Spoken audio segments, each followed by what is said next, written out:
Okay, shall we start? So, good evening.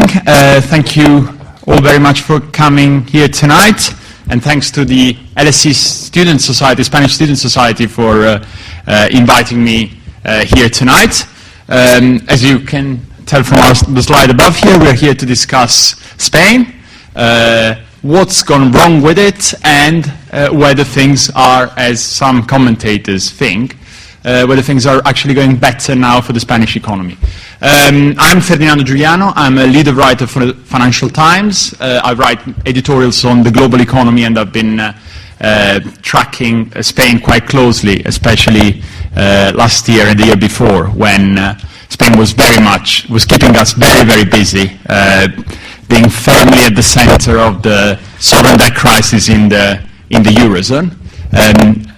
Just to give a short recap for those of you who might not know, Spain was hit severely by the sovereign debt crisis, was asked to apply for a bailout or a rescue, international rescue from its Eurozone partners to rescue its banking system, which there was a major crisis which was undermining actually the confidence in the sovereign. The sovereign was having difficulties in borrowing at acceptable rates, and this forced Spain to apply for international help. On the side, the government led by Mariano Rajoy, which is still in power, implemented a raft of structural reforms, but also painful spending cuts, which initially had a very severe effect on the economy, major recession, unemployment hitting 26.5%, with youth unemployment climbing even higher. However, since the autumn, the situation has improved quite substantially. Output is still well below where it was before the crisis, but at the same time now the economy is expanding, with posting 0.2% growth at the end of last year, and it seems to be expanding again in the first quarter of this year. A number of investors are now looking at Spain as a possible investment destination. You see a number of car makers, for example, Ford, Volkswagen, Renault, to just quote a few ones, hiring again or moving their plants to Spain. And some high-profile investors, such as, for example, George Soros, the U.S. hedge fund manager, one of the most prominent ones in the financial world, has placed a bet on the Spanish property market, which some might see as a big paradox, because that's exactly where the crisis essentially started. However, the signs of the scars of the recession are still deep and there. Unemployment is still very high. Thousands of Spaniards still leave Spain, many of them coming actually to London in search of a job and a better future. There are still thousands of long-term unemployed. That's a major problem at the moment confronting Spain. How you bring down long-term unemployment, people who had been working in the construction sector and cannot find a job now that the property bubble has ended, and the government is still trying to close the deficit. The debt has climbed and is continuing to climb. It is now around 100% of national income. So there are big challenges which remain, but as I said, the outlook looks to be improving. And so tonight we'll be here discussing whether we think Spain is on the road to recovery, whether this recovery is likely to be sustainable, and I'm also interested in knowing whether our guests think that Europe can help, the Eurozone in particular, can help Spain on the way out of the crisis. We're very lucky because we've got a fantastic panel with 4 very distinguished speakers, actually coming from very different trades. We've got on my left Luis Garicano, who's a professor here at the London School of Economics, and who's published widely in a number of economics journals, and has written, is one of the co-editors and the founders of a wonderful blog, which I strongly recommend to go and take a look at. I always do. It's called Nada es Gratis, which is a blog which looks at economic policy and comments on various economic matters, which involve Spain mainly, but not just. And he's also written a book, which is here with me, El Dilema de España. You will excuse my Spanish, which is fine, okay. We'll start speaking. Then next to him there is Daniel Lacalle, who's an economist and a senior portfolio manager. So he's both written, he's written a number of books as well, but can also offer a perspective which is, in a sense, intermediate between the one of a writer and a commentator and the one of a market operator.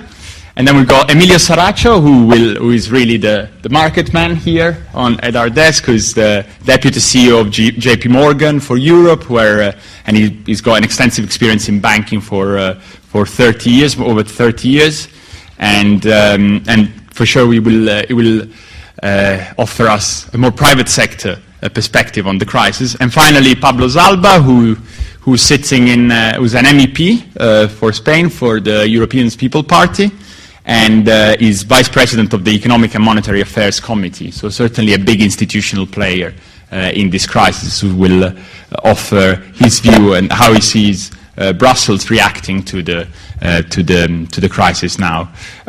So I will start with Luis Garicano. I will ask our speakers to obey to what some would define as strict conditionality.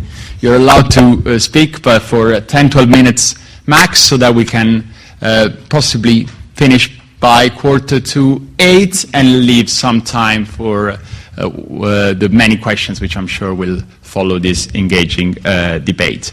So, Luis, can I start by asking you maybe to give us, you've written a lot about how the crisis started. You've looked into financial institutions, what went wrong there. Just a roundup of what do you think went wrong with Spain? And also I'm interested to know whether you think the problems you've identified in the Spanish economy and the politics have been solved now that the outlook is improving.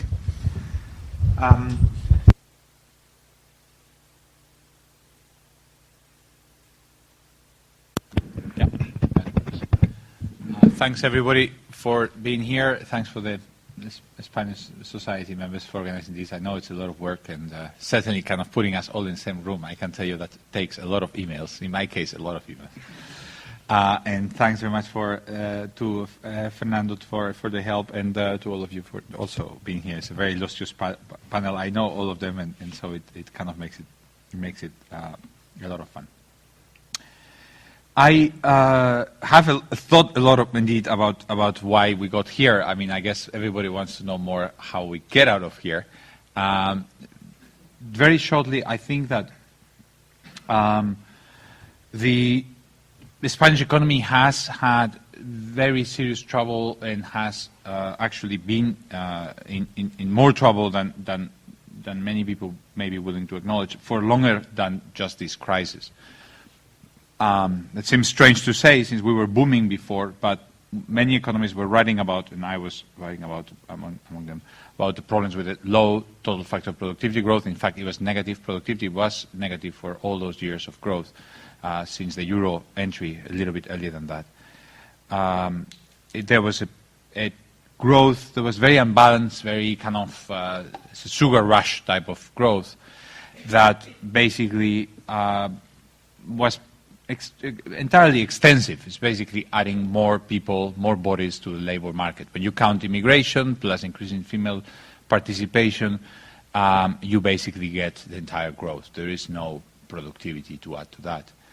And I think what I fear, and maybe it's a big part of the argument in the book that I just published, is that the crisis left Spain in a tricky situation in terms of long-term growth. Everybody understands that when you have a debt overhang, growth is problematic. But I think there are two issues that really worry me, and one of them today is even worrying me more than yesterday. The two issues are institutions and human capital. So basically, when economists look at growth, the research, economists, people think that they have many opinions, and maybe when it's about macro there is disagreement. But my sense is that you will not find an economist who will disagree with the statement that long-term growth is about having good institutions that protect property, that protect participation, that protect freedom, what we call in Spanish, for many Spaniards in the audience, seguridad jurídica, and human capital. You have a population that is educated and that can innovate and can fit in the new global economy. I think the bubble and the bad type of growth we had post-euro entry damaged both of those things. I think that the euro allowed Spain to kind of pretend that it didn't need to be reformed anymore. It was like, okay, well, we're growing, so who needs to reform? And not only that, but in fact meant there was a U-turn on some issues. So, for example, dropout rates in Spain, which were dropping like everywhere in Europe, if you look at Italy or Greece or any other country, modernization means people finish high school. And high school dropout rates in Spain actually started increasing exactly with the euro entry. As we entered into the euro, there were plentiful jobs in construction that paid very well, and there were plentiful jobs in the real estate and in the tourism business, and that meant that a lot of people left their jobs to their studies to work. That meant that when the bubble's been finished, we are facing a very serious unemployment problem that has a big component that is structural. 65% of unemployed people in Spain right now are more than a year in unemployment. No, 65 or 60 right now. I made myself a note. 60% are more than 1 year unemployed. Basically 3.5 million of the basically 3.8 million jobs lost are either primary educated, or so half of the people who had primary education lost their jobs with the crisis, and we haven't seen that growing back. Secondary or less than secondary or secondary education. So first point, human capital issues. A lot of the unemployment has to do with people who basically are prepared to work in construction but not much else, or in other related business. The second fear of the crisis is, of the bubble, is I think that the institutional framework that supports an economy has been damaged. One thing that is very important to notice, and I don't know if people realize as much, is that Spain has no corruption whatsoever in terms of the daily transactions. And I really mean it, okay? You're probably surprised, you probably think, oh, Spain's very corrupt. I've never in my entire life heard one anecdote of anybody who's ever said, I gave 50 euros to a policeman to stop a fine, or I gave 50 euros to a doctor to jump the queue and be attended earlier. It's never happened. I haven't heard it, and I haven't heard any Spaniard telling about that. There is absolutely no corruption in everyday life. And yet, the political system, as far as we can tell, is riddled. I actually didn't know it. If you had asked me 6 years ago, I would have said, nah, there's no way ministers in the government or prime ministers or people at the highest level have been involved in corrupt activities. I would have put my, like we said in Spanish, my hand on the fire for that, okay? I think the result of all these scandals and all this sense that there is really a serious problem at a high level is that there is gigantic lack of confidence in the political system. I think we are heading towards a very fragmented set of results in all of the forthcoming elections, which basically are shown by the fact that if you look at just declared votes and you don't do any of the estimates that polling houses are making, which don't make any sense to me, they don't have any evidence to make those adjustments, the sum of the two main parties in terms of declared votes has collapsed by more than half. The sum of PSOE plus Popular Party is now at 40% in terms of declared votes. And you adjust up and you say people are hiding the vote or they'll change their mind, whatever. But there is no empirical precedent to do that kind of adjustment that people are doing right now. So if you actually look at that, what you see is a system that is under a lot of pressure in terms of lack of trust from the people, where judiciary, where a lot of crucial institutions are really discredited. And so my fears, if you ask me, like, where are we going now, my fears for Spain are, do we have the basic core building blocks of long-term growth? What makes Denmark, what makes Holland, what makes Canada, what makes all of these countries grow over 30 years? Not, are we going to get out of the business cycle? Yes. Spain is growing a little bit now. Yes, we are, registered unemployment has gone down by 220,000. Social Security registered people have gone up by 150,000. Housing prices have dropped by 40%. All those things show Spain is not dropping anymore, and it's probably growing moderately, okay? That's not enough for a country with the debt that we have. There are very nasty debt dynamics that hopefully Daniel will illustrate a little bit, particularly for a country that is entering deflation right now. There's no inflation at all. So the combination of, so we're growing, but we're not going to grow. I think we're not going to grow enough. And we have to really stop the sugar rush. We have to do the kinds of things that are deep, kind of structural, and this involves human capital. It takes years, but we continue having educational reforms which are kind of about whether we speak Catalan or not, or whether we teach religion or not, and those are like, come on, I mean, whatever, you know. Let's just agree that we need to teach the kids math and physics and computers and all the things that they need to learn, and creativity and all those things. So I just fear that there is kind of too much satisfaction. The market is coming back, so people in Spain are thinking, well, we don't need to do anymore. And my sense is that that is not the right analysis of the situation. My sense is that, in a way, okay, the hard arrest is stopped, and we are delighted. Draghi has helped a lot to that. But the cancer is still there, and we have to treat it. Okay, we cannot just say, well, we're not going to die tomorrow, so that's fine. My last point, I'm just getting to the last minute of my 10, is, I actually wanted to make a small point on institutions. So institutions, as you know, 3 directors of the 3 biggest selling newspapers in Spain, the 2 Madrid and 1 Catalan ones, were changed in the last month. Last couple of months, pressure apparently from the government was not unrelated to this. We do seem to have, I mean, I do have a sense that you know, there is increasing involvement by the political power in every sector of the economy. I mean, it's happening everywhere. I know it's happening in the UK, it's happening in the US. But if you count in Spain, electricity, finance, and all the banks, and you add all the infrastructure, which all of these companies come off either bankrupt or in trouble or whatever, you start adding numbers. Well, not all of them, sorry, but a lot of these companies are in trouble, so that means they depend a lot on the state helping.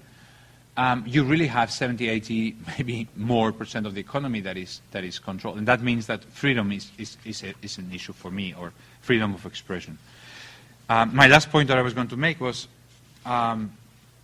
accidents can still happen. I think the market has this weird behavior, which is, if you talk about something that is on the horizon beyond the day after tomorrow, they say that's beyond my trading horizon. Maybe Daniel will disagree, and maybe Emilio will disagree.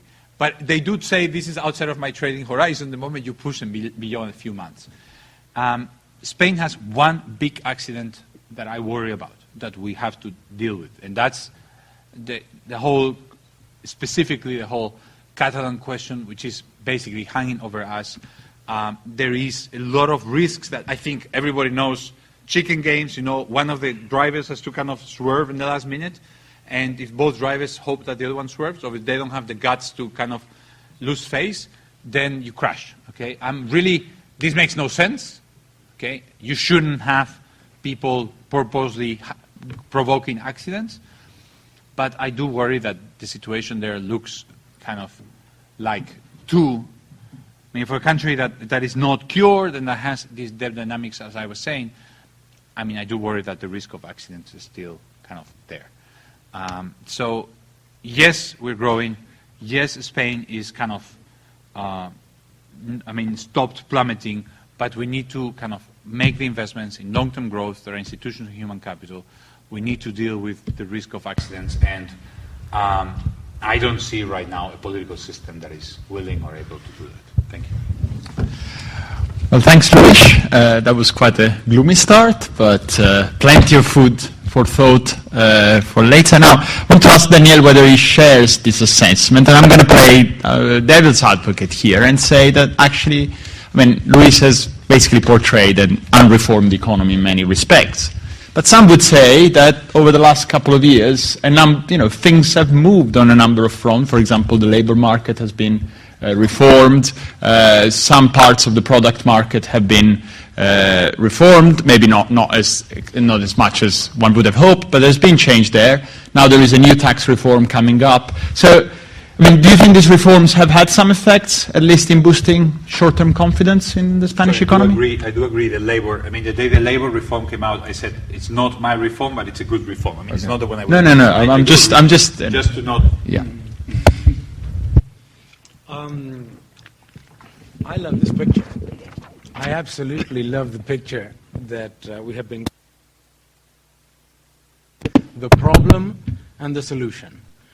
And, you know, as you probably know, the four towers here in Madrid, they're virtually empty, as you probably know, are as what David Lee Roth used to say, I am the party, no? This is the party, and this is the solution. And the solution, as always, is the people, is the buildings below that full of people, hard-working people doing what they do best, which is to save and to try to get along despite the government. And there's plenty of challenges in Spain, plenty of challenges in Spain. When I left Spain in 2004, I said that I saw lots of problems coming up, and I was called almost anti-patriotic at some point.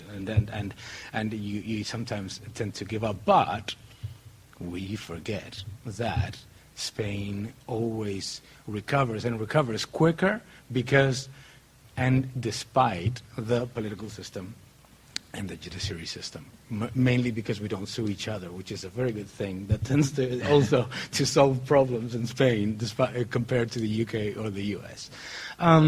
So there's been lots of things that have happened, and that have been part of the recognition of the problem.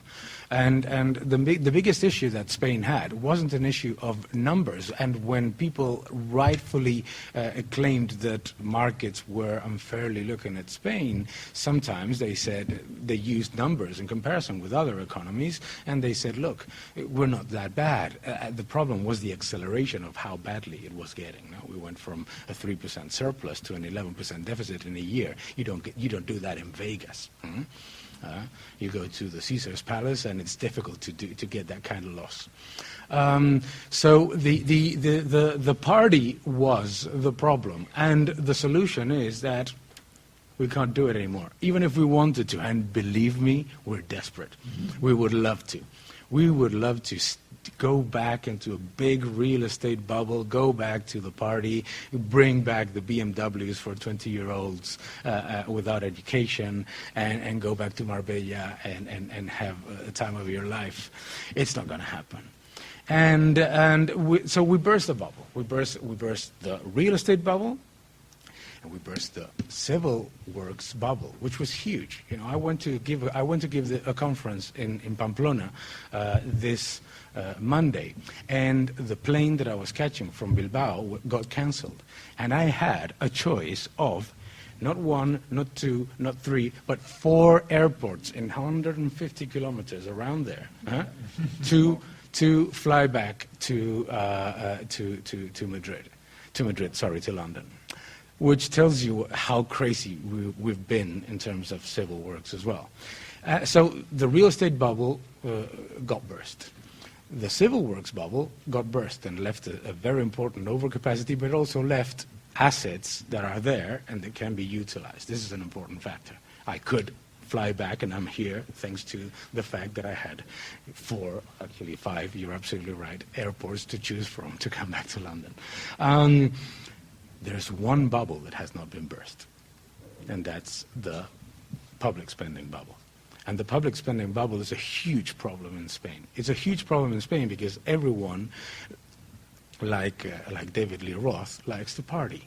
And people have grown accustomed to a political system. The reason why all this corruption is coming up is what my grandmother used to say, the snails only come out when the rain stops. And the rain stopped, and the rain of receiving a little bit of benefit from all that corruption stopped getting to the lower ends of the pyramid, and then the lower ends of the pyramid started to get angry. And one of the directors, a good friend of mine, one of those newspapers that has been fired, Pedro J. Ramirez, said to me, you know, I just can't cope with the number of people that are coming to me with complaints about corruption. So that third bubble needs to burst, and it's a very important factor, because by bursting it, you start to solve a lot of the other problems. The lack of faith in the political system, the level of intervention of government into strategic sectors of the economy. Spain is the only country in the world that has seen its electricity prices go up by 80% in the middle of the crisis. So all those things are there. But we have 143,000 companies exporting. With a very expensive euro, we are exporting at maximum levels, at historic highs. And more importantly, it's not just that we're exporting more because Asia is growing, etc., which is, by the way, as you know, decelerating. We are gaining market share in exports. This is a very important factor.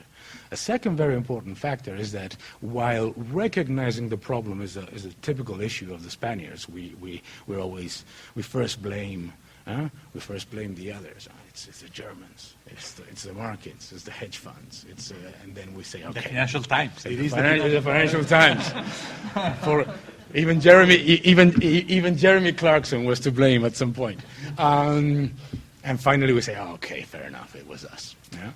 But this is a critical part of what has happened in the private sector. Private debt is back to levels of 2006. Company debt in Spain, private debt has come down to 2006 levels. Family indebtedness has also come down to levels close to 2007. So Spain is saving despite the increase in public debt, and public debt has also increased significantly despite the so-called austerity, which I'm yet to see. I don't know I don't know where is austerity when you spend 492 billion, and you have and you were spending 412 in the middle of the party. No? But a lot of it is part of the recognition of the problem. 30 billion of unpaid bills, a lot of things that have come out of under the carpet. We had a lot of under the carpet, closing some of the thousands of public enterprises, deficit-creating public enterprises that we had, and therefore recognizing up to 45 billion of debt that was sort of hidden here and there. So there's a lot of an effort in transparency that is the reason why international investors are looking at Spain in a different way. Because in the past, it was simply like, look, tell me what you want, I'm not believing you. Now it's not a question of believing, it's a question is at least you're giving me the numbers, it's my decision how to analyze them, but at least the numbers are not fake as they were before. At least the numbers of non-performing loans are not, as I remember in the peak of the crisis, they were telling me, no, non-performing loans in Spain are 2%. We have the best financial system in the world. It's fake. It's fake. It's fake. It's a Kim Kardashian picture. So the key right now is we have gone from an environment in which we had lots of opportunities and lots of issues. And those issues outweighed the opportunities. The opportunities are starting to transpire in a much stronger way than we expected. And let me tell you one thing. I know only one country in which we have had to revise GDP growth expectations by doubling estimates in 3 months, from 0.6 to 1.2. That's Spain. In all other countries, except the UK, in which we've done a bit of an adjustment upwards, everything else we've brought it down. Every other country we've brought it down, our estimates. So that's an important double. I mean, double estimates is something that one has, and it comes from consumption, and it comes from investment. So things are improving. Now, what is very important is that every time that a situation like this has happened in the past, we've said, party again. We've said, this is it, man, this is it, okay? Hollywood Bowl, 9 a.m., let's go. And the problem that we have, at least the reason why I'm more hopeful this time is that what we don't have is fuel to the party. The guy that brings the pills has gone. And you know, the European Central Bank has lowered its, think about this, the European Central Bank has brought down its balance sheet by 24%, and the European Union is going to grow more than Japan this year by Japan increasing 40% the balance sheet of its central bank. So there is something happening in Europe that us Europeans don't like to recognize, because we go from a euphoria shock to a depression shock, and we are in depression shock right now. Now we hate everyone. We hate the Germans. We hate the French. Now we even hate the Greeks, which are growing more than us. So that is a big part of the improvement process. The other part of the improvement process is that once the population sees that, and let's not call it austerity, let's call it budgetary control, semi-control. Once budget control starts to be proving to provide both growth and net job creation, and I expect 800,000 jobs created in Spain in the next 4 years, then people will not demand from their governments or from their likely candidates in the elections more statues and more bridges and more airports. And that's a very, very important lesson that I think we have all learned. From the market perspective, what I think is the market is actually seeing beyond. And I think that what the market is actually thinking is, it's not about Spain solving its problems, it's about Spain recognizing its problems. And recognizing is a very, very, very important factor. And that's why the market is running away from countries that don't recognize their problems to countries that where you can be at least safe to know that, yes, maybe real estate will not go up in the next 10 years. But I know one thing, is that I am not going to be eaten by inflation in an investment based on growth. At least I'm getting it on value. And what about debt dynamics? Debt dynamics, to me, one very important, very just a quick answer, though, because I'll finish there. In terms of debt dynamics, we have two problems in Spain. We have a problem of stock, and we have a problem of volume. The problem of stock is a problem of the entire European Union, is a problem of the entire OECD. You look at total debt in the countries that we think are the leaders of the world. Japan, it's about 520%. US is about 350%. There's a huge problem of debt everywhere. There's one thing in this that I think is very important. Reducing the deficit, even if it's very high, because there's a lot of one-offs that we had to recognize from the past, is a very important factor to lose steps in the race to see who loses first, which is the race in debt dynamics. The race in debt dynamics is not to get less indebted, it's see who defaults first.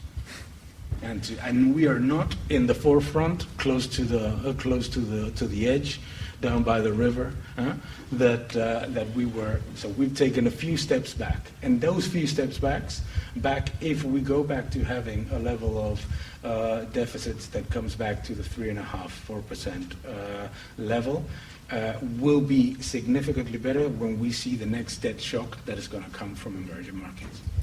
Daniel, I'm going to stop you there. Thank you very much. And I'm going to move to Emilio. And I would like to hear more perhaps about this, given your position at the center of the financial markets, a bit more about this interest from investors. Is this opportunistic, or is there something long-term going on, you think, among the investors community?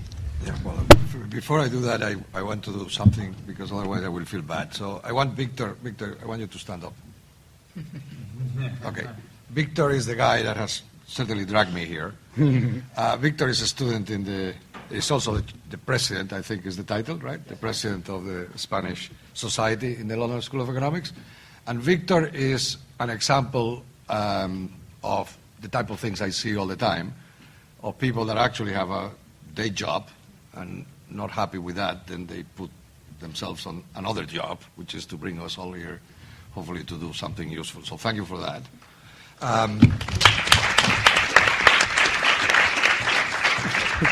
The second thing is I want to make a comment on and I will not forget your question, Ferdinand, so don't worry, I'm not going to evade it. But, the Spain finally on the road to recovery.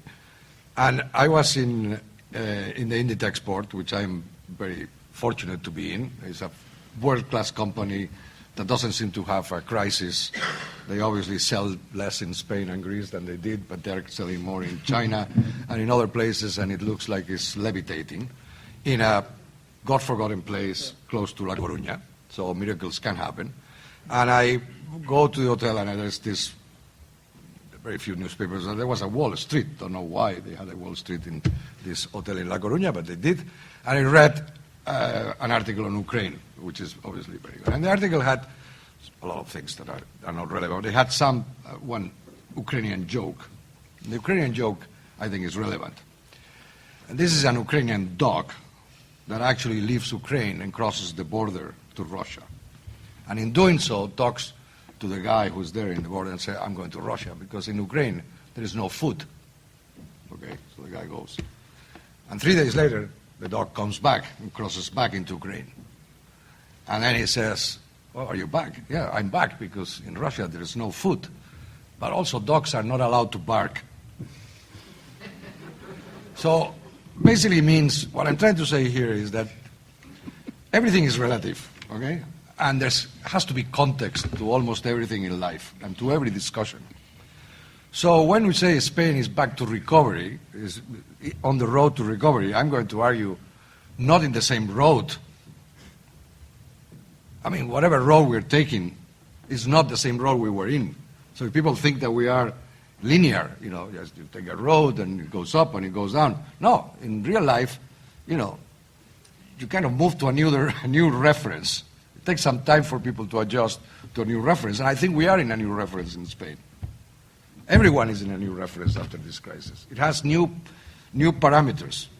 And the book that Luis, by the way, I'm going to make a little bit of a pitch, for your book. The book that he's written, the pity is that he didn't write it in 1996, okay, or 2006, before the crisis, because, who would have had any interest in writing a book with all these very hard-headed facts about our country? So when things are going well, there's no way to stop the party. The party is not artificial. The party is universal.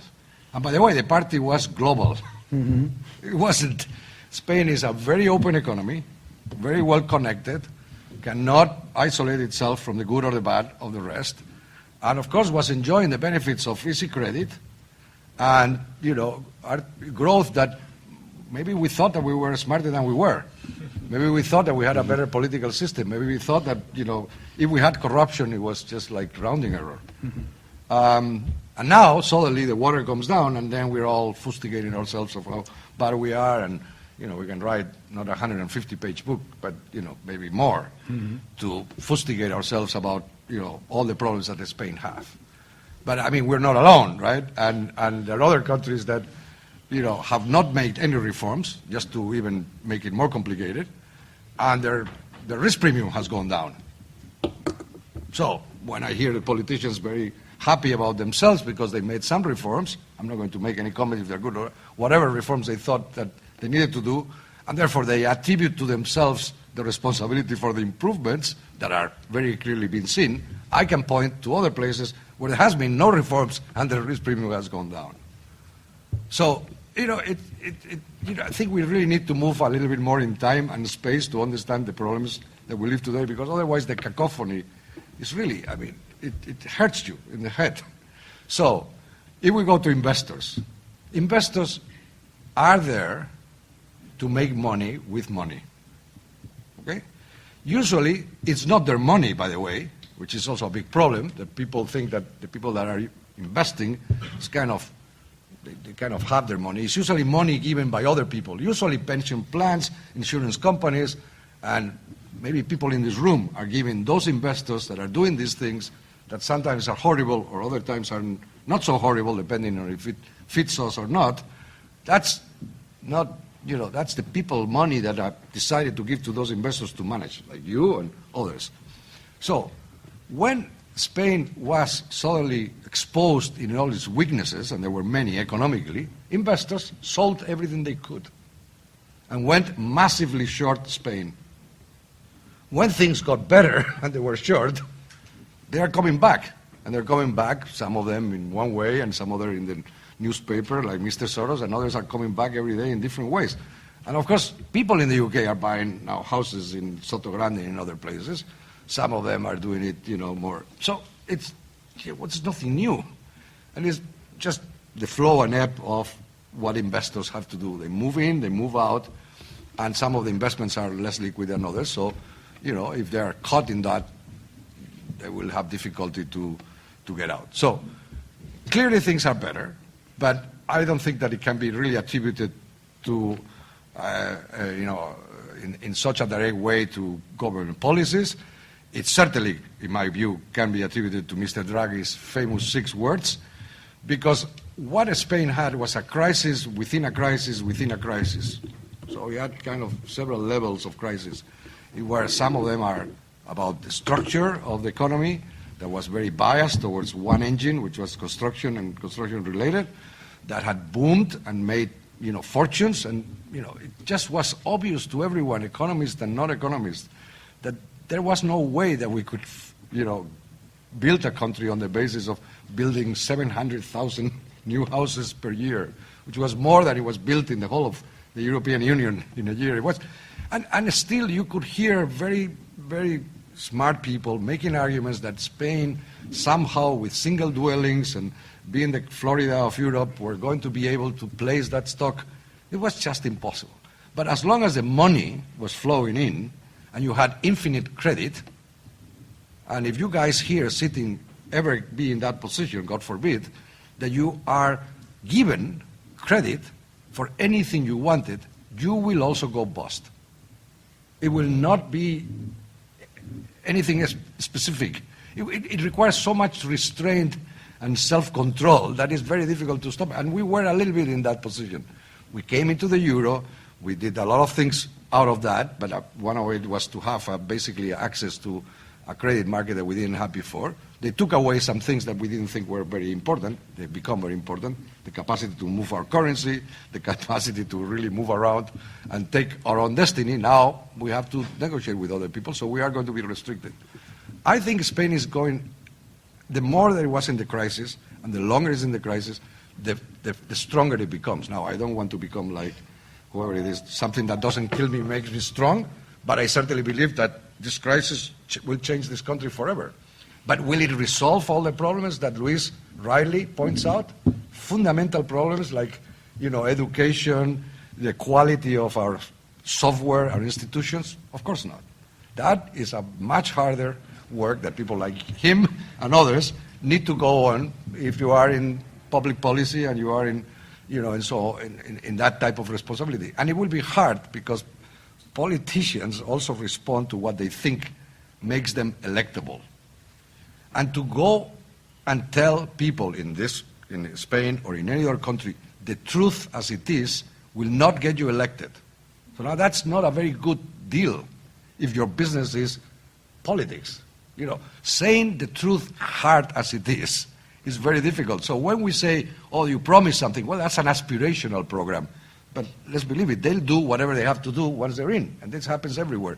And once after the other time, we fall into the same thing that I have to read that Mr. So-and-so, it doesn't matter if it's Rajoy now or it was whoever it was before, promised A and did B.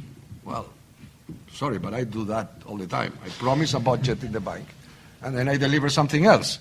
because simply what I promised was aspirational and what I find is real life. So I think that we need to kind of take all these things one at a time, but I certainly think that Spain is in the road of recovery, not the same road, certainly, a different road, and that although we will not solve all the problems, and certainly we will not solve all the problems in a short period of time, Spain has only been improving for a long, long time, but it will be up and down. So, it's a matter of perspective. If you look to Ukraine, I think we're in great shape. If you look to Spain as your only reference point, 2007, then we are obviously in a much worse shape because there are so many people unemployed. And by the way, I think many of them unemployable in a long, long time, because this thing cannot be improvised. So it's a drama for a lot of people. But Spain as a concept, I think it's good. I will not mention Catalonia because I think we will have maybe more time to do that. But I take also an approach to Catalonia that, it is a problem that will resolve also itself one way or another. So talking about it in the way we're doing it, when we have in this country, in the UK, a similar problem, that occupies a similar problem meaning that a part of the country is deciding if it's going to become independent or not, and the level of discussion is of such a difference, and the quality of discussion is of such a difference that I feel embarrassed to even talk about Catalonia anywhere else than in my own home, in the privacy of my kitchen, because it's not the problem itself; it's how we go about solving our problems, and this can be extended to public policy, almost in anything. The two parties that are basically majority elected, I don't know what they will be next year or in the following elections, but certainly now, are incapable of even agreeing on the most basic, mundane, stupid things. People don't vote for anything anymore. People vote against something. There is something really bad in that part of it, which Luis also, addresses in his book. And it's remarkable. And I really hope, and I'm convinced it will happen, that there will be a new set of politicians that will understand that the old ways, in both the Socialist and the Partido Popular, the old ways of making politics cannot really work anymore. And they will not do it for the generosity of the people. They will do it for their own self-survival. Otherwise, they're going to be thrown out of what they want to do for a living. So they'll change. But I don't know if that will be in a year or in 2 years, but it will happen. The same thing that in Italy, the old guys are going, and a new guy, 36 years old, coming from nowhere, never elected from a town, is now the Prime Minister of Italy. Never elected. Never elected, never. But that's his there. What does that say about all the other politicians that were there? So I'm more an optimist, but I'm an optimist in the long term. I'm not an optimist in the sense that we can solve all the problems that we've accumulated over centuries, probably, in a short go. But certainly I think that we are in the road to recovery. Thank you, Emilio. And I think it's now time for Pablo Zalba to maybe respond to some of the points which were raised, especially about the political class and what the political class in Spain has done wrong, whether it is part of the problem or part of the solution. And also I'd like to hear a bit your thoughts on how you see the European response to the crisis developing. Personally, I fear that maybe moral hazard had come to Europe as much as it came, some would say, to Spain, Italy or Greece a while ago, and that some reforms which should happen or were sold as happening are not really happening. I'm thinking, for example, of banking union and the way that's developing. So I'd like to hear your thoughts on both topics. Okay, thank you. First of all, thank you very much indeed for inviting me. It's a pleasure and an honor to be here today with such a team of speakers. Let me first clarify, Daniel, that he made a mistake. There are no 5 airports in a radius of 150 kilometers in below. There are 6 airports, in fact. So, first of all, to clarify, including one in France that is even closer to below, but I firmly believe in the single market, and I firmly believe that there are no borders. So there are even 6 airports, including Bilbao. But it's good to recognize this, because obviously if you want to solve the problems, you have first to recognize the mistakes. And let me also give you my opinion regarding the famous 6 words said by Draghi. I firmly believe that these words didn't save the euro at all. These words give us time, give the member states and the European institutions time to save the euro. And this is not recognized, this is not said by me, but it's recognized by President Draghi whenever you ask him about. I think precisely Europe is the different to what is going to be the solution to this crisis. Why?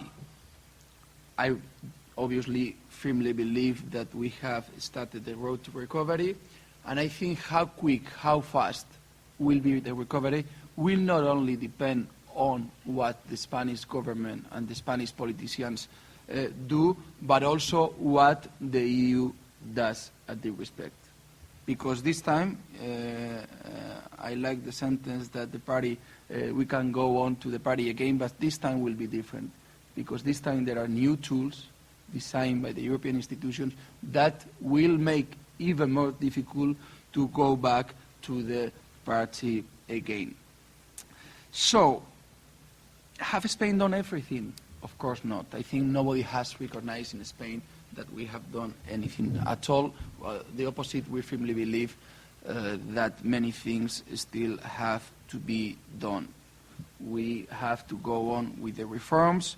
Public sector, I fully agree. In my opinion, the public sector faces a problem of efficiency rather than a problem of size. Education, I fully agree, Luis, the problem of education we face, and I agree with you that during the last reform issued by the Spanish government, the debate was not in the content, but the debate was about religion, about Catalan, and so on, and so on.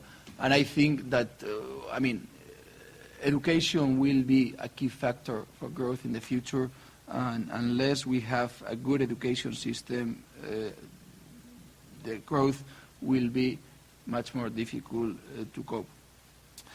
But I think we don't only need reforms at national levels, or no matter how many reforms do we do at national levels, if we don't go on reforming the EU institutions, will not work at all the reforms at national level. Because at the end, we have to be aware that we have to go on working in the economic integration, we have to go on working in the political integration, and in a context where citizens feel very far away from Europe, or even many things that Europe is responsible for the crisis we are suffering.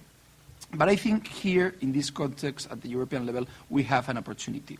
And we have an opportunity because we need to create new institutions. We were discussing about, or someone said, banking union. We firmly believe we need a banking union. Now is taking place the... No, I'm surprised, but later on we'll discuss about that. Now is taking place the key trialogue about the banking resolution authority that hopefully will end in an agreement. But we need a more democratic Europe and a more democratic legitimacy. And I was saying that this is an opportunity to really create high-quality institutions, because we are creating many institutions at European level from zero. And this is the opportunity that we will never have again to really create a high-quality institutions. And we need to boost growth, and I insist this will not depend only on the reforms that member states do. Will depend a lot of the reforms we did at European level. We need to strengthen the single market. We need to strengthen the digital single market. It's completely unbelievable that in a sector that there are no barriers at all, we have created artificial barriers. So this is not difficult to create a digital single market. We have been talking and debating about that many, many years. And I think that one key element that will help and will support to boost growth definitely will be the TTIP, the Transatlantic Trade and Investment Partnership. I think we are not aware of the importance of this agreement, but we are well aware of all the critics, debates that regarding this agreement is taking place in Europe. And this debate about tariffs is this new debate about mutual recognition. No, it's about NSA, it's about Snowden, it's about all these things. And I think it's really dangerous to mix this with an agreement like with a tool that is key for boost growth in the near future. We have to be aware. And one of the problems also we face is obviously, and we have listened to that here, productivity.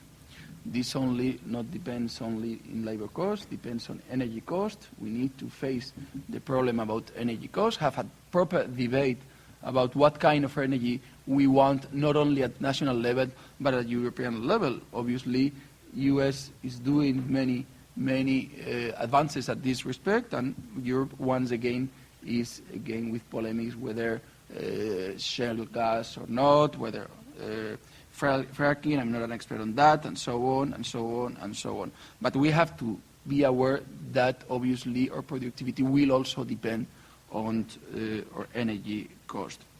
So I insist, I think we are on the way to recovery, but this time will not only depend on what we do at national level, in our case, in the case of Spain, but also what we do at European level. And let me finish with a small reflection about corruption. There is corruption in Spain, of course. There is corruption in other member states at the European Union level, of course. There is more corruption in Spain, I don't know. But I will tell you one example. One member of the royal family in Spain is being judged by corruption. This has never happened in any other country in Europe. In any other country in Europe, when there has happened a problem or a legal problem with a member of a royal family, and I think in this country there has been, nobody has been able to judge it.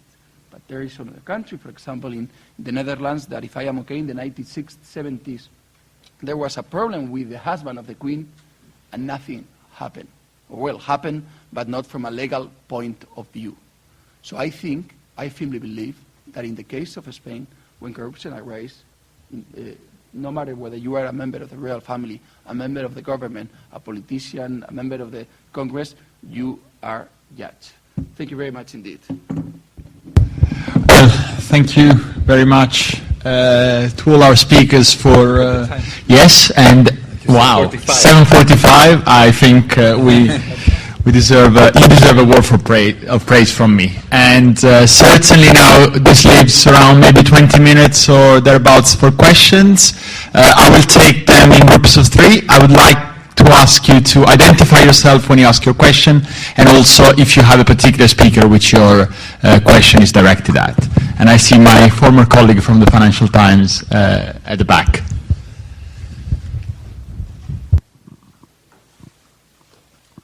Yeah, thank you very much. Jimmy Burns. I suppose this is the joke in the pack, but since Reece, you threw it in and the others sort of tried to ignore it, I'm throwing it back in, and it's Catalonia. I mean, you use the analogy of the chickens. Everyone else talks about the two fast-speed trains going at each other and on a collision course, but the fact is that that's happening.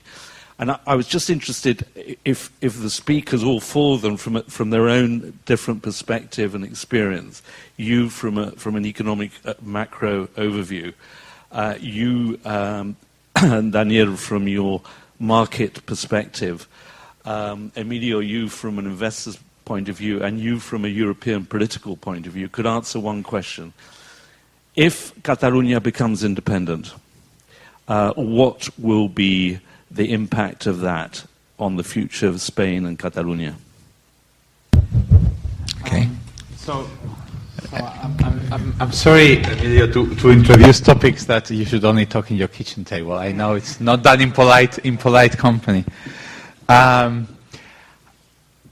I think the key problem with the UK is that the problem for Spain is existential. Okay, that's what my friends.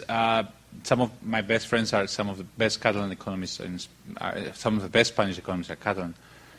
And they seem to always think in terms of these transfers and these balances and everything. That doesn't make any it's completely irrelevant. They think of it, if it costs more than 16 billion to Spain, and they're transferring 16 billion, then they will have to give up because that will be more costly. And it's like, that just doesn't make any sense.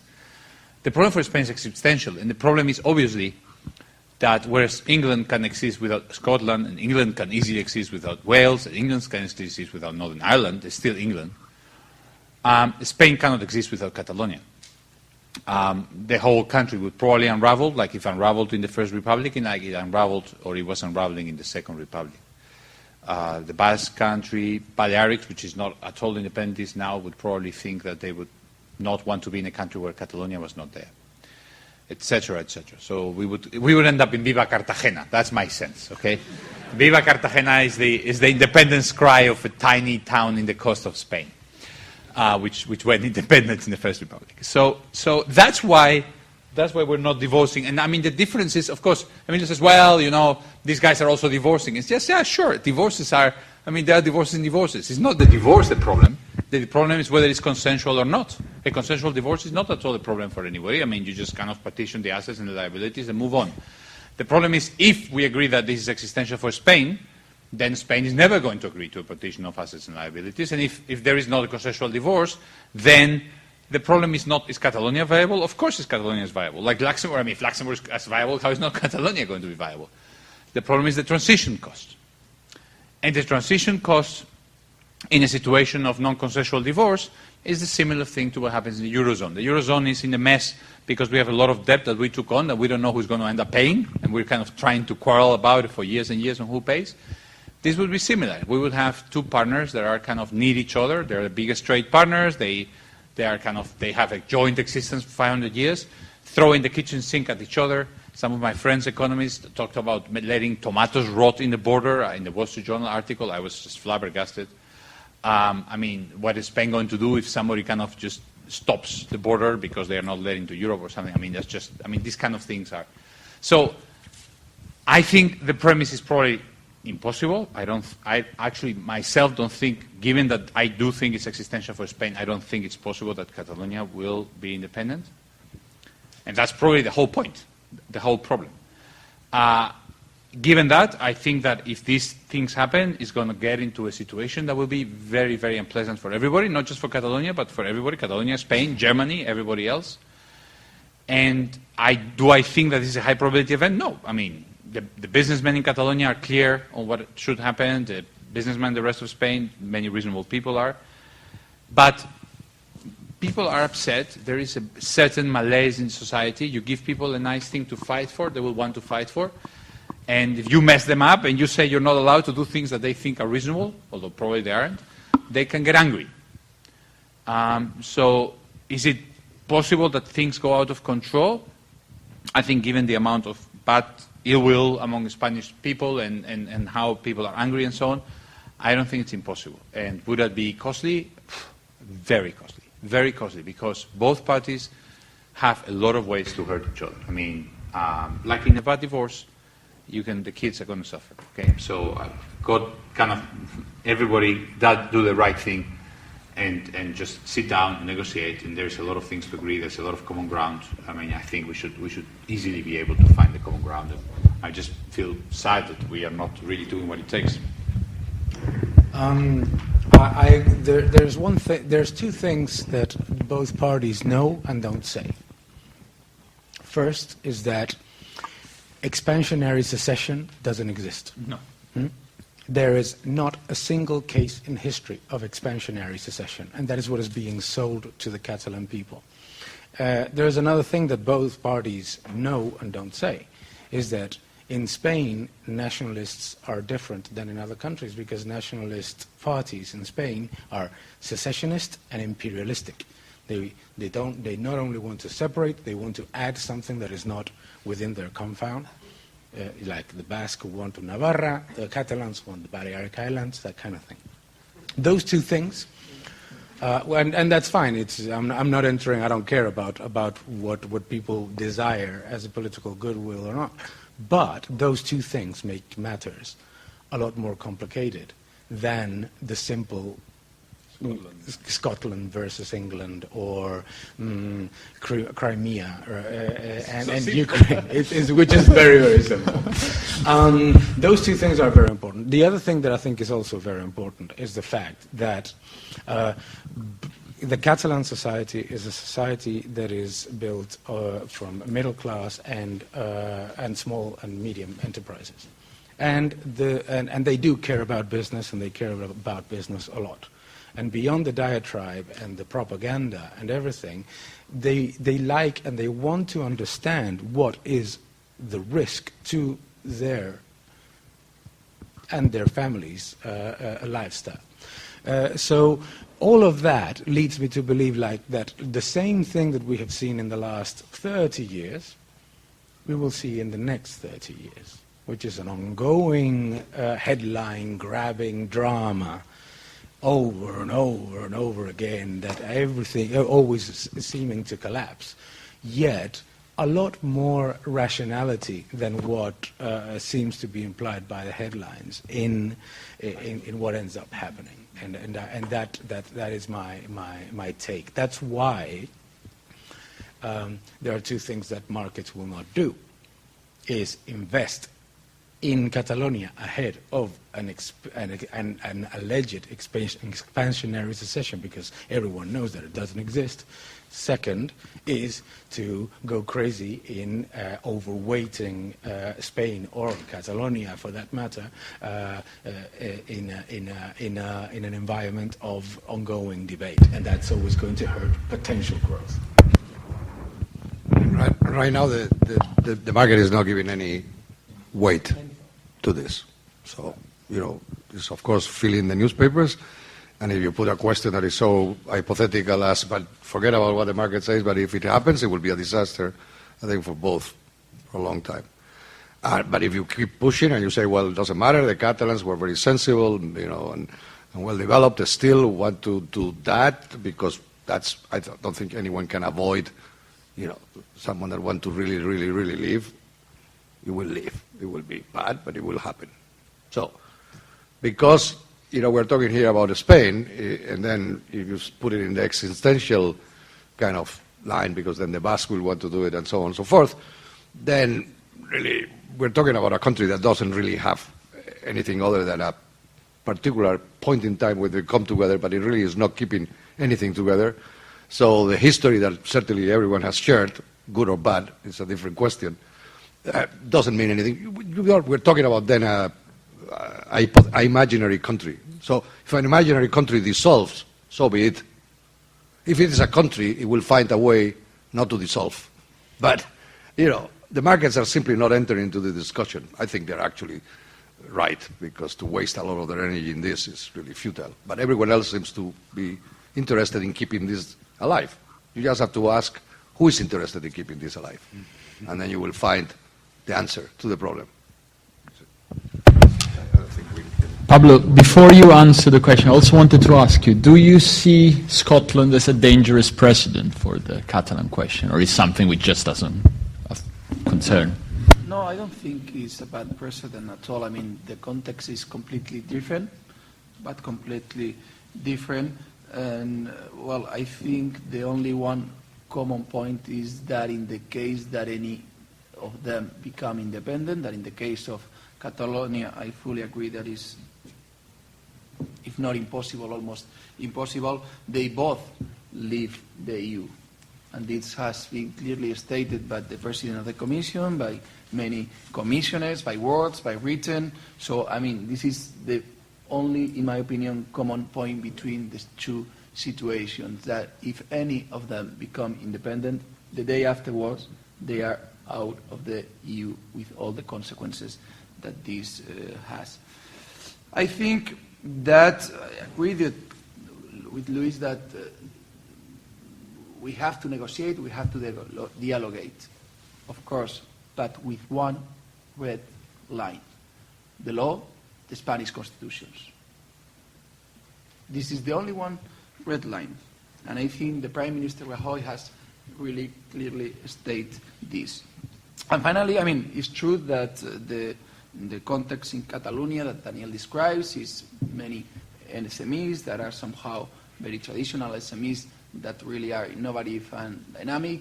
And there is a very good article today in FT that really explains this somehow context about the SMEs and how they are reacting to this problem and how it's going to be the reaction, or is the expected reaction in the coming weeks and months. Excellent. I'll take a question from the front and then from the gentleman there. Well, I'm not going to that billion-dollar question. Oh, thank you. I'm not. You can identify yourself. Okay, Sebastian Balfour from the government department here. I'm not going to go into the billion-dollar question of Catalonia. I'm going to return to some of the things that you've all mentioned. I was very surprised that Luis began by saying there was no corruption in Spain. I think he was being ironical. I can only assume that. Anyway, Pedro... in everyday life. Pablo, sorry. Actually, in everyday life interactions, yes, there is no corruption, and yet the political system is very corrupt. So I was trying to draw a very sharp contrast between, it's not a corrupt country, it's a country that's shown... Well, it depends what your definition of corruption is in the first place. I mean, tax evasion, VAT evasion is rife throughout Spain. I think we all agree that. Also, land reclassifications by local authorities, land that was meant to be green land, which has been reclassified. I mean, that's a problem perhaps in the past because there's not such development taking place now. And there are other forms of, perhaps we might call it semi-corruption, like nepotism, like amiguismo, like neocaciquismo, perhaps you could even say. Now, that points to an institutional problem, I think. Not just a problem of institutions, but a problem of the lack of legitimacy of the state. And if you take the 15M, the 15th of May movement, that has created a huge wave of revulsion against the institutions as they are now. My question is, to what extent is this problem of loss of legitimacy going to affect economic recovery? What is the interaction between the two? Thank you. I'll take a couple of other questions and then we'll... there's a question there. Microphone is coming. Hi, thank you. My name is Antonio Timonet from IHS. And we have mentioned that Spain is on the road to recovery. Maybe it's a strong recovery, a weak recovery, anemic recovery, maybe not the same recovery. But we also have mentioned that Spain needs to rebuild some institutional setting, build social capital, and reform education. But going back again to the question of Catalonia, and we all assume that the partition is not going to happen.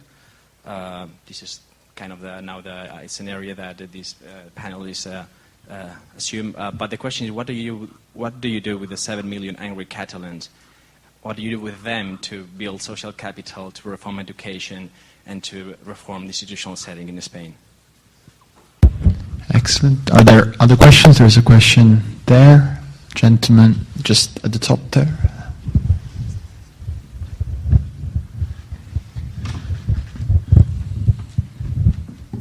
Hello, I'm Harry Prabhu, first year undergraduate here at the LSE. I was wondering what you think of, would increasing trade with Latin America be an effective buffer to future financial crises for Spain? Thank you. And the final question there, and then we'll...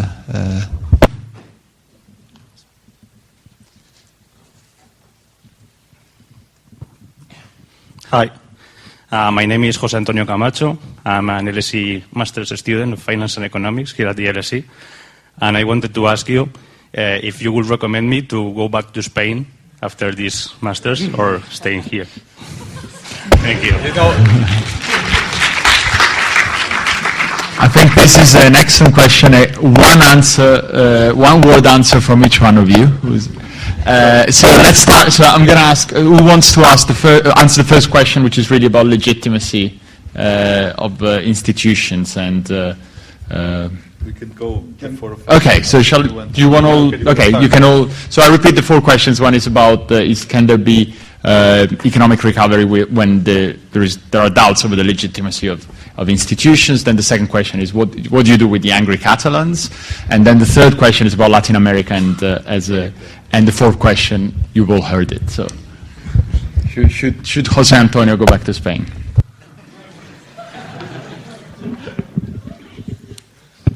I'm going to start with your question.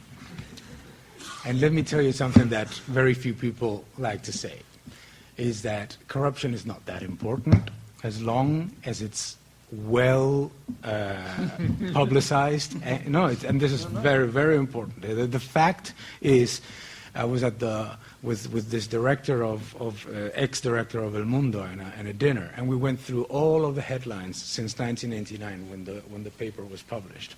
And what did we see? We saw two things. First, cases of corruption. Second, the same people over and over.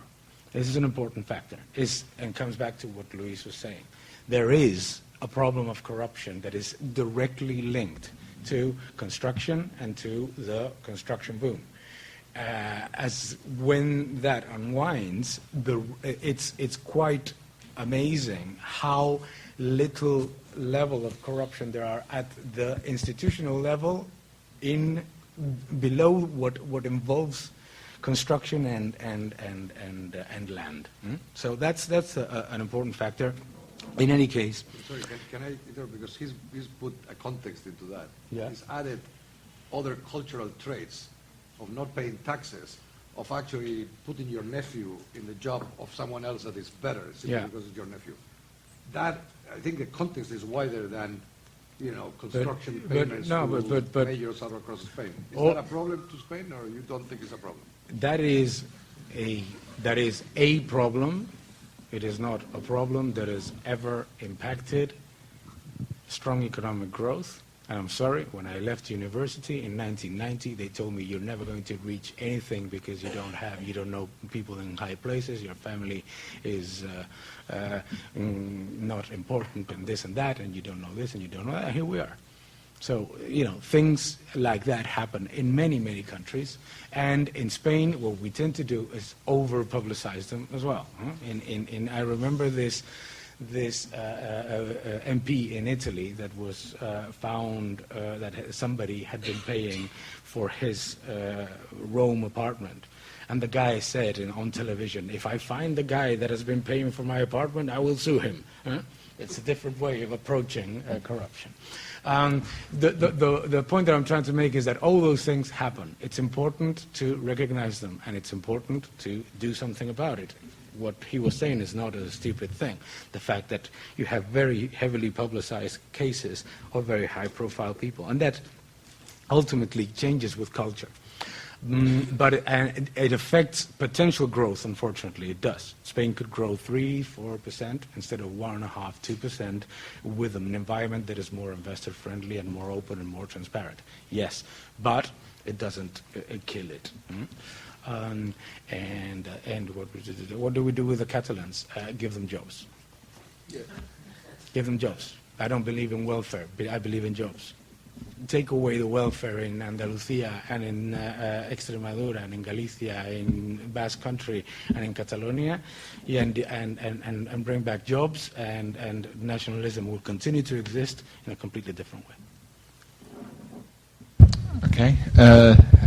Emilio, do you want to answer those questions second? I think that on the easiest question, which is you go back to Spain or not, I think that definitely that's something that if you are studying here, and hopefully you're a good student because you're putting a long day, you will have the choice.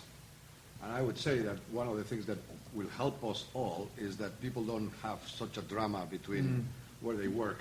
That the world is becoming a lot smaller, and being from a place and working in another and marrying someone from a different place that has never been in Spain. I mean, it's okay. I mean, it's not a drama that you can develop your career and your place in a different way. So I would not be obsessed with that. As if you can or you cannot, you will find out. But I'm pretty sure that being here is a pretty well place to start with that discussion. On the trade with Latin America, I would say this is absolutely essential. Someone asked about Latin America. It's very obvious. I mean, the Spanish, like their own kind of core stands to Latin America. It is not an easy market, and of course not everyone can compete, but we certainly have competitive advantage. All our companies and everyone who's in the large companies will tell you the advantages that we have from that market are enormous. And I think we've done a good job. We probably can do a better job. So I think that's a good example. And in Catalonia, I honestly don't think that this will be anything else than a discussion that will end up in a different place than we are on. I think that constitutional reform is unavoidable. The discussion, of course, it has to be done within the law. I think it's obvious. Spain is not going to do anything against the law, but laws can be changed, including the law of laws. And I think it will be changed. How long and how fast, and if it's for one reason or another, but people, give themselves these laws to live together. And if they cannot live together under this law will be changed. It's a little bit of a circular argument to say we cannot discuss because the Constitution doesn't allow it. We'll change the Constitution. It's the next thing we'll do. So that's how people do it, right? So I don't have a big problem that this problem will not get to the two trains. I don't think anyone in those two trains really has an interest in colluding a law, it looks like. Very true. Very true. Well, regarding Catalonia, I fully agree, I think, with Daniel that the worst enemy of the independent movement will be the economic recovery. I firmly believe so. Regarding the question of going back to Spain or no, certainly I didn't expect this question in this school. Imagine we are in Colombia with American students. Do you think someone will ask, will I be able to go back to Minnesota? Of course not. I think it's the time to believe in Europe. It's the time to believe that there are no borders in Europe. And no matter whether I am from Spain, from Germany, or from whatever, I have the opportunity to work, to study in any country around. Can you imagine in the news of the Minnesota Daily concerning about the students that go to New York and unfortunately cannot come back to Minnesota? So I think we have to start and believe in Europe. The day that we don't ask this question will be the day that Europe really exists. Regarding Latin America, I fully agree with you. I was having lunch yesterday with a partner of a Spanish law firm that has many offices in Latin America and that has an office in China. That office in China is really successful because of the interest of the Chinese companies in Latin America and because they want to be assisted from a legal point of view in Latin America. They are trusting in this company. So Latin America is really an opportunity for the Spanish companies, but not only in Latin America, also as a bridge to Asia. Regarding corruption again, well, I think it's true that in Spain we face a problem of fiscal evasion. Someone calculates this in 30% of the economy. Imagine, let's call it citizen corruption. Imagine we ask an Spaniards, tomorrow you are able to eliminate the corruption, political corruption, or the citizen corruption. What will be the answer? Of course, political corruption. What is the impact of the economy, of the political corruption in the economy? Obviously, nothing compared at all with what I call citizen corruption, what is fiscal evasion, and so on and so on.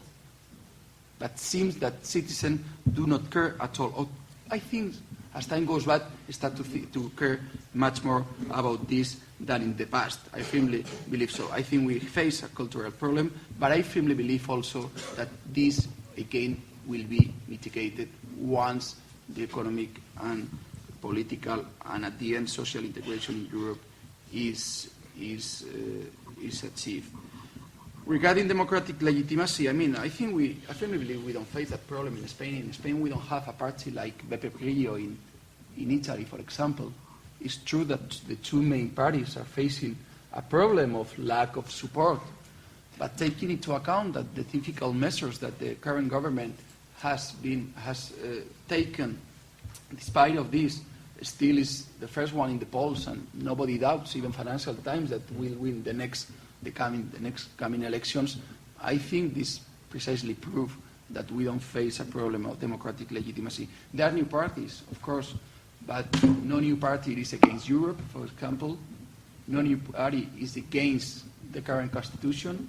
Someone argued that it must be changed, but Emilio also argues that, and I think it's not suspicious of or being anti-systema guy or something like that. So I don't think we face a problem of democratic legitimacy. And I think I have...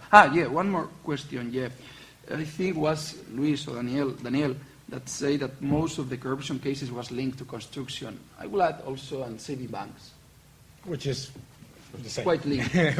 Which is the same. I mean, I think this has a positive consequence. No longer construction will be an engine of the economy, and no longer saving banks exist.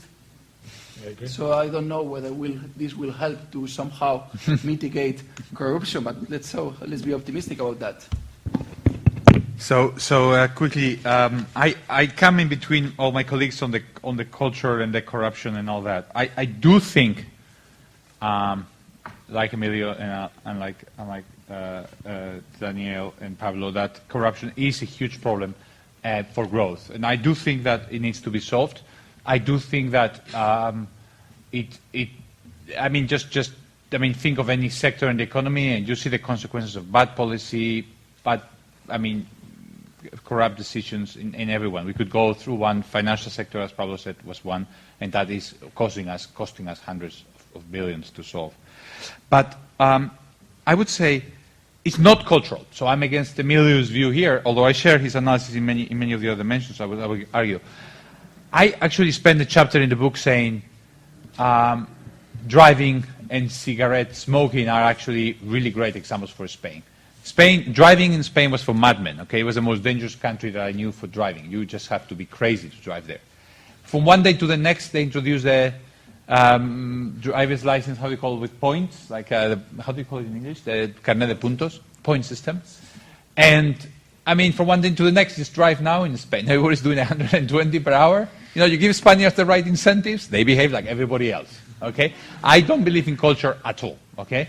And in the case of Spain, less, okay? The Spaniards who are here are working. I come in the first person in the whole building in the office, and you go at 12 o'clock in the night there, and you see me there working, okay? We work harder than anybody else, and I bet you Emilio will say the same, and Daniel, etc. So people work hard, and you give us the incentives, people do what they need to do, okay? Of course, if the incentives are wrong, and if the judicial system is a mess, and if trials take forever, and everything prescribes, then people just don't do what they need to do. And I don't think that's a unsolvable problem. That's not a cultural problem. Same thing with taxes. You give people the right incentive to pay taxes, they'll pay, okay? If everybody's like having accounts in Switzerland and they don't pay and then nothing happens, and then of course people don't pay taxes. Everywhere, in my opinion. If you live in the US for 2 days, you grow so scared of the IRS, you will not believe it.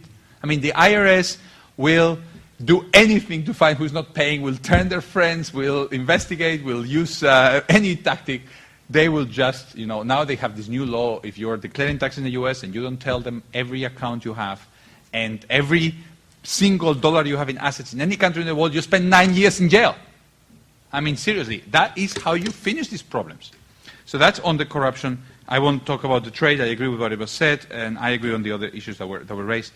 On coming back, I think Emilio gave you an excellent answer. And I am sure that the 4 people in this panel actually share exactly Emilio's experience, which is, I will go next week, like Daniel went yesterday, to give 3 talks in Spain. I will be flying through Spain. The world is much more than it used to be. You can be tomorrow somewhere else, and you'll be, you can have your friends, you can go for dinner, and then you can come back and do your job. I agree with Pablo, it's Europe.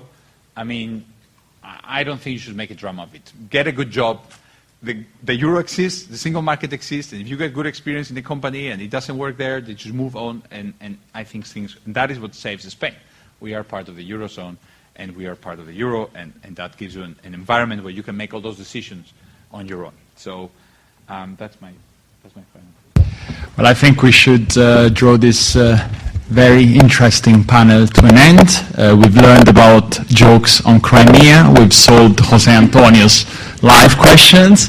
But most importantly, we've learned a great deal about Spain, its economy, its institutions. So I think you should join me. We want to join me to thank our speakers and the Spanish society for having us today.